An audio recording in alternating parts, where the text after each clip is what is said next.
Chapter 11. Bane surprisingly was able to hold his own against the duo consisting of Cobra and Sportsmaster, as the small explosive weapons that Sportsmaster threw into the giant roided-up form of Bane couldn't do anything, and Cobra's vaunted martial arts also couldn't deal enough damage to likewise hurt Bane.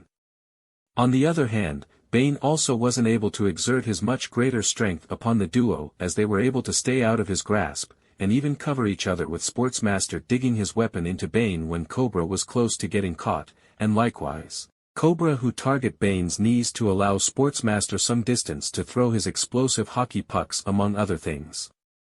I only watched their battle for a few moments before I saw one of the surrounding cultists get brought down by Kid Flash, who entered the scene after a moment of hesitation. I locked onto Cobra, as I knew his goal of widely spreading Cobra venom, a more potent and dangerous version of normal venom, was more important than possibly capturing Sportsmaster, as he couldn't really give too much information about the light. My loud sonido made the fighters twitch, but before they could react, I grabbed Cobra by his face, and remembering his physical invulnerability, I didn't hesitate to cause a small earthquake as I introduced his face into the earth and literally pushed his head into the soft jungle mud beneath us. Sportsmaster, surrendered or I will suffocate you like a little bitch in this mud as well. I threatened as I pushed Cobra's head deeper into the mud beneath us with my foot, and despite Cobra's various powers, in the end he still needed to breathe. Can't do that, kid.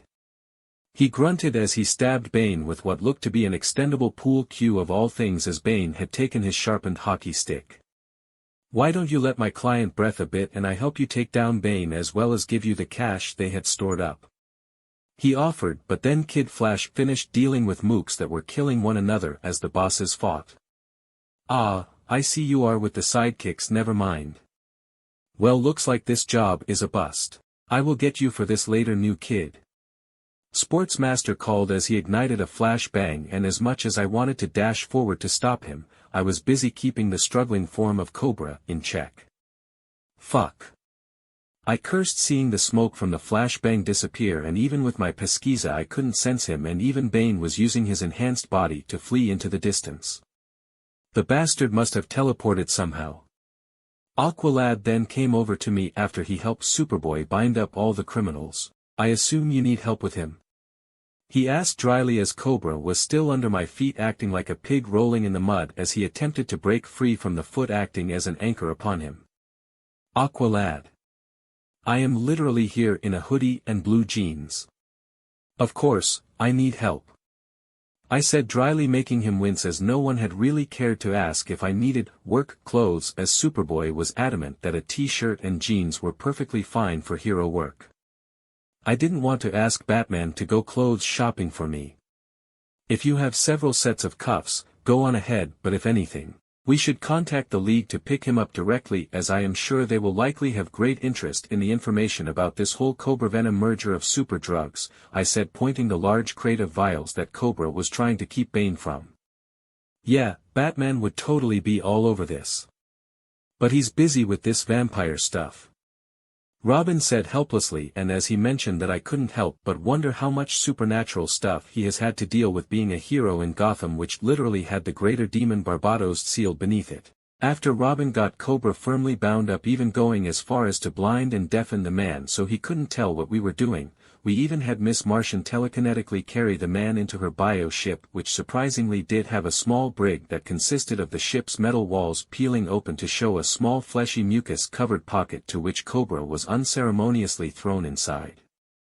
Then once all the goons of both parties were tied up on the edge of the beach, well away from all the factories and facilities, we had the bioship fly high above the island a good distance away so we could watch Robin excitedly push a button on his wrist computer.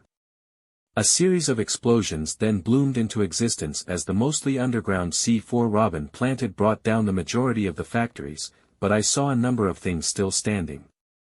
Mind if I use an energy blast to deal with those? I asked the team, and everyone who was still clearly interested in seeing my non-physical abilities told me to go on ahead, but to be careful of the captured people below. I then pointed my finger at the dim lights beneath us, and my spiritual pressure then unfurled as a dense purple light grew upon my finger. 0.